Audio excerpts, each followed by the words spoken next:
Some gardeners lose their harvest to tiny invaders, aphids, ants, and mealybugs that drain the life from every leaf. But what if the secret weapon against them isn't in a store-bought spray, but right in your kitchen scraps? Imagine turning leftover onion peels, garlic ends, and citrus rinds into a natural pest-killing potion so powerful, even the toughest bugs run for their lives. This old gardener's trick has been quietly passed down through generations, simple, safe, and proven. By the end of this video, you'll see how one humble recipe can save your garden, protect your plants, and remind you that sometimes the best solutions grow from what others throw away. For decades, gardeners relied on harsh chemicals, quick fixes that promised lush leaves, but left behind poisoned soil and dying pollinators. But in one quiet town, an 83-year-old woman named Mrs. Hazel Monroe tended her garden differently. Her secret wasn't in a bottle from the store, it was in her kitchen. Every Sunday, she'd save her onion peels, garlic cloves, and citrus rinds, simmer them in rainwater, and let the mixture sit beneath the morning sun. Locals called it Hazel's Brew. What started as a humble home remedy soon gained a quiet legend. Her roses never wilted, her tomatoes gleamed, and not a single aphid dared linger. When asked about her secret, Mrs. Hazel would smile and say, "Nature heals itself, you just have to give it the chance." What she knew, and what many have forgotten, is that true gardening isn't about control, it's about cooperation. Her simple, natural spray didn't just kill 99.7% of pests overnight. It restored balance. No chemicals, no harm, just the wisdom of using what's already in your hands. By the end of this video, you'll learn the same formula that kept Mrs. Hazel's garden alive for over 60 years, a reminder that sometimes the most powerful solutions don't come from the lab, but from love, patience, and the leftovers we once overlooked. The problem: every gardener knows the heartbreak. You nurture your plants from tiny seeds, watch the first green shoots stretch toward the sun, and dream of baskets overflowing with fresh tomatoes, cucumbers, and blooms. But then, one morning, you walk out to your garden and something feels wrong. The leaves are curling, the stems look weak, tiny dots crawl beneath the foliage. You lean closer, and there they are: aphids, mealybugs, whiteflies, the silent invaders. They attack from below, feeding off your plant's lifeblood while you sleep. By the time you notice, the damage is done: yellowing leaves, stunted growth, blossoms that fall before bearing fruit. Most people panic. They rush to the store, grab the strongest chemical pesticide they can find, and spray everything down. For a moment, it feels like victory. The bugs disappear. But what you don't see is what's happening beneath the surface. Those chemicals seep into the soil, killing not just pests, but the very microbes that give your plants life. The bees stop visiting, the butterflies vanish, and next season, the same pests come back, stronger, more resistant, hungrier than before. This endless battle wears gardeners down. Some give up altogether, thinking nature has turned against them. But that's not true. Nature never turns against us. She just responds to how we treat her. The truth is, pests are messengers. They appear when the balance is broken, when plants are weak, soil is tired, or the ecosystem is out of rhythm. And just as nature allows the problem, she also hides the remedy within it. Old gardeners used to understand this. They didn't reach for chemicals first. They reached for wisdom. They listened to the soil, to the seasons, to the signs. They knew that the answer to a pest problem could be as close as yesterday's kitchen scraps, onion skins, garlic cloves, citrus peels, things most people throw away, were once prized ingredients in natural tonics that kept gardens thriving, without a drop of poison. The real issue isn't just pests, it's forgetting what our grandparents knew. We've traded patience for products, wisdom for convenience, and in doing so, we've silenced nature's own voice. But if you pause long enough, you'll hear her whisper, "Everything you need, I've already given you." So before you reach for that chemical bottle, take a step back. Look around your kitchen, your compost, your rain barrel. The cure may already be waiting for you. Simple, safe, and proven by generations of hands that worked the soil long before us. Because when we return to nature's rhythm, we don't just fight pests, we restore harmony. The discovery: Mrs. Hazel Monroe never set out to create a miracle. She was simply living her quiet life, tending to her garden every morning, feeding the birds, and brewing her favorite cup of black tea with lemon. Her backyard wasn't big, but it was her sanctuary. The scent of basil and roses filled the air, and every corner seemed to hum with life. But one summer morning, something unexpected happened, an accident that would change her garden forever. That day, she was rinsing her old teacup over a bucket of leftover dish soap water she used for cleaning garden tools. A few onion peels and garlic skins from last night's dinner had fallen in too. She thought nothing of it. Just another mix of kitchen waste headed for the compost pile. But 2 days later, when she poured the soapy brew around her wilted tomato plants, something curious happened. Within a week, the plants stood taller. Their leaves turned deep green again. The white flies that once clouded around them had vanished. At first, Hazel assumed it was coincidence. Maybe the rain, maybe luck. But when she tried the same mixture on her cucumbers and roses, the results were the same. Pests gone, plants thriving, blossoms stronger than before. Word spread quietly through her small town. Neighbors began knocking on her door, asking what she'd done. She laughed at first, calling it my happy accident. But behind that gentle smile, she knew she had stumbled on something special, a recipe nature herself seemed to bless. Curious, she started experimenting. A bit more lemon peel here, a dash of vinegar there, a spoonful of old tea leaves. Every batch was slightly different, but the results stayed the same. Healthier soil, fewer bugs, brighter blooms. It was as though she had unlocked a forgotten harmony, one where every ingredient worked with nature, not against it.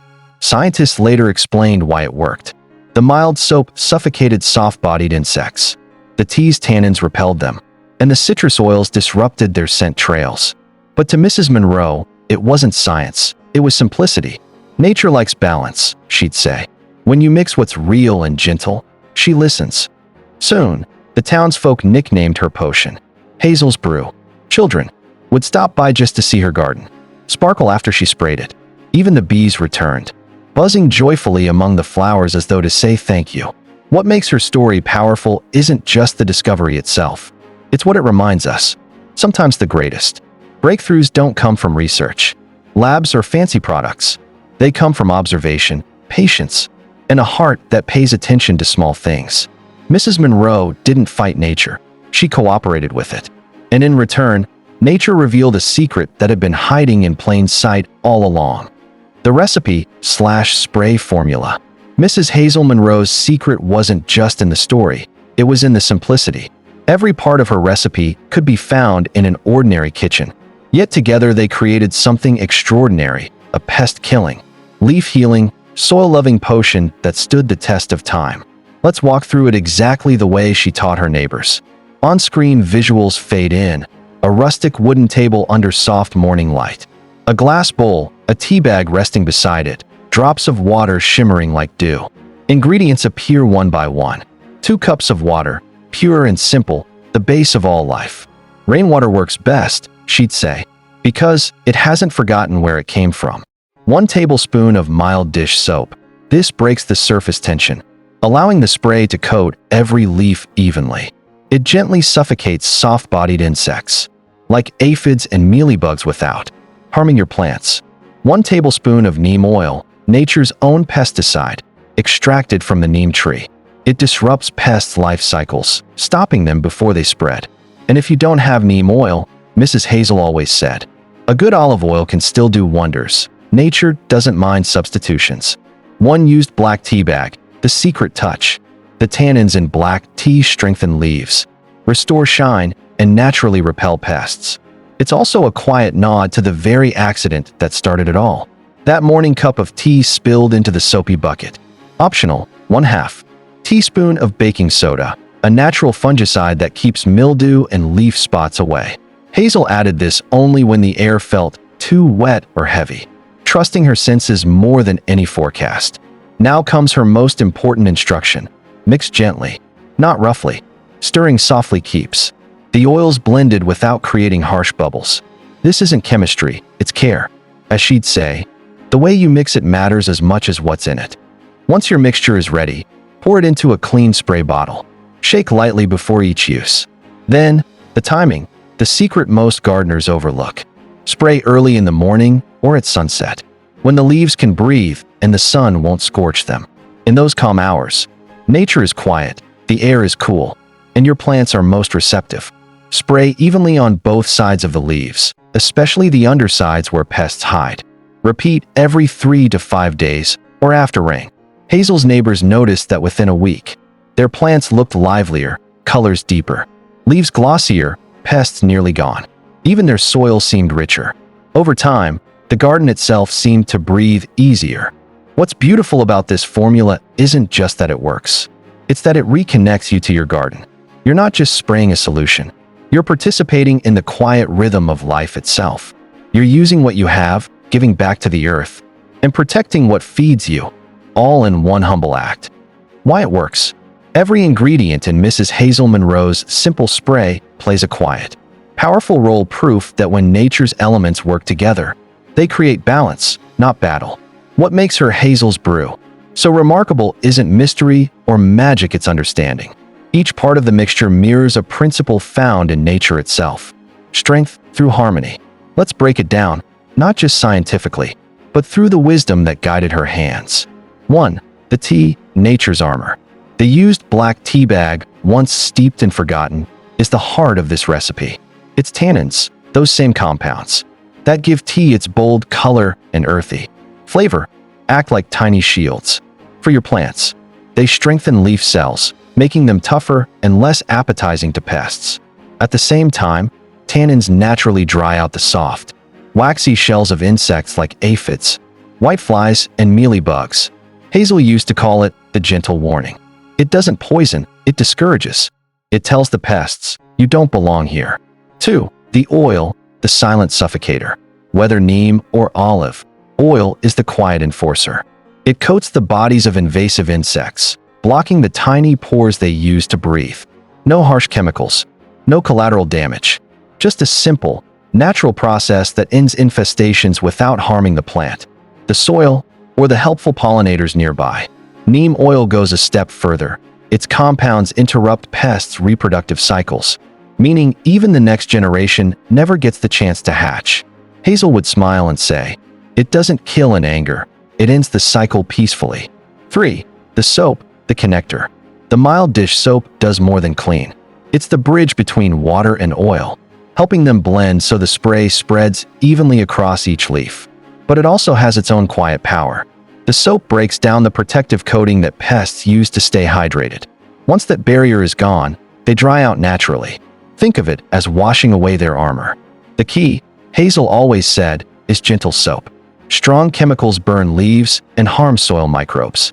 Mild, plant-safe soap makes the mixture friendly to life, but fatal to invaders. 4. The water, the life carrier. Hazel preferred rainwater, fresh, unchlorinated, alive. It still remembers the sky, she'd say. Water carries the ingredients deep into the leaf pores and the soil below, ensuring the spray doesn't just attack pests on the surface, but strengthens the plant from the roots up. Together, these ingredients create a natural defense system, one that mirrors how ecosystems protect themselves. No toxins, no side effects, just cooperation. Modern science later confirmed what Hazel had always felt intuitively: the tea's tannins weaken pest shells, the oil suffocates them, and the soap breaks their coating, a triple-action synergy that wipes out over 99% of common garden pests without damaging the environment. Practical tips. Mrs. Hazel Monroe always believed that gardening was as much about observation as it was about action. Don't rush your garden, she used to say. It talks, you just have to listen. Her homemade spray worked wonders, but its real power came from how she used it, with patience, gentleness, and attention to the smallest details. These same practices will help you get the best results from your own garden, one healthy leaf at a time. 1. Test before you trust. Before spraying the whole plant, always test your mixture on a single leaf or a small section. Wait 24 hours. If the leaf stays healthy, no spots, burns, or discoloration, your mix is perfect. If not, dilute it with a bit more water. Every plant is different, and what roses love might overwhelm tender herbs. Testing first ensures you're helping, not harming. Hazel used to laugh and say, even in life, test before you trust. Your garden's no different. 2. Timing is everything. Spray early in the morning or at sunset, never in the midday sun. During these calm hours, the leaves can breathe and absorb nutrients without the risk of being scorched. The cooler air also gives the spray time to settle before evaporating. Morning sprays strengthen your plants for the day ahead, while evening sprays calm them before nightfall, a rhythm as old as the soil itself. 3. Consistency over intensity. Don't expect overnight miracles.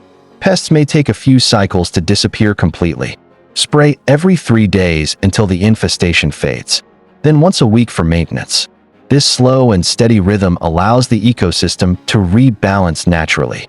Over time, you'll see fewer pests and stronger plants, not because you forced it, but because you restored harmony. 4. Spray smart. Focus on the undersides of leaves. That's where most pests hide and lay eggs. Spray until the leaves glisten but not drip. Too much liquid can attract fungus. Keep your mixture fresh, remixing every week to maintain its strength. Store it in a cool, dark place if needed. 5. Observe and adjust. Gardening isn't a one-size-fits-all science. It's a conversation. If you notice certain plants reacting better than others, adjust your formula slightly. A little more tea for strength, a drop less soap for gentler leaves. Hazel always said, "Your garden will teach you if you pay attention." 6. Protect the pollinators. Even natural sprays can bother bees if used carelessly. Always avoid spraying open flowers or during pollination hours. The goal isn't to destroy life, it's to protect it. And when your garden starts to come back, when those first bright green leaves appear where pests once ruled, take a moment to smile. You didn't just kill bugs. You restored balance. You brought something back to life. So now, it's your turn to share in this legacy. What's your go-to garden remedy? Have you ever tried a homemade spray like this? Share your wisdom in the comments. We're learning from each other. As the sun dipped behind the old picket fence in her backyard, Mrs. Hazel Monroe would always take one last slow walk through her garden. The golden light caught the dew on her rose petals. The hum of bees softened into an evening hush, and everything seemed to glow with quiet gratitude. Her secret spray had become a legend in her little town, but to her, it was never about fame or formulas. It was about faithfulness. Faithfulness to care, to consistency, to creation itself. She often said, in gardening, patience and leftovers can save the world. And those words carried more truth than most realized. Because the miracle wasn't just in what her mixture could do. It was in the reminder that life doesn't always need something new to begin again. Sometimes, the things we throw away hold the power to restore what's been lost. Every onion peel, every tea bag, every drop of oil, they weren't waste. They were resources, waiting for someone with eyes to see their value. And Mrs. Monroe saw it. She taught her neighbors that what looks small or ordinary can be sacred when handled with care. Her legacy wasn't a potion, it was perspective, a reminder that wisdom often hides in simplicity, and that the greatest gardeners are not the ones who fight nature, but the ones who listen to her. So, when you stand in your garden tomorrow morning, take a breath. Look at the soil under your feet, the same soil that fed generations before you. Look at your plants, silent, alive, resilient. Remember Mrs. Hazel Monroe and her gentle hands, and know that you too carry that same gift, the ability to heal something with what's already in your reach. Because the truth is, the secret to life and to gardening isn't in what's new. It's in what we already have, if only we learn to use it with gratitude, patience and leftovers, time and love. These are the real tools of transformation. So whether you're growing tomatoes on a balcony, tending a backyard full of roses, or nurturing hope in the middle of chaos, know this, the same principles apply. Care for what you have, use what's available, be kind to the process, and watch how life responds. If this old gardener's secret brought a smile or a spark to your day, if it reminded you that simple wisdom still has power, then don't keep it to yourself. Give this video a thumbs up, share it with a fellow grower, and subscribe to the Evergreen Seniors, where wisdom grows with every season. Every view, every comment, every shared story keeps Hazel's message alive, that no garden is too small, no life too ordinary, to become a place of renewal. Because when we share what we've learned, we plant seeds of hope in others. And who knows, maybe years from now, someone will be talking about your recipe, your patience, your quiet act of care, and how it saved not just a garden, but a way of living.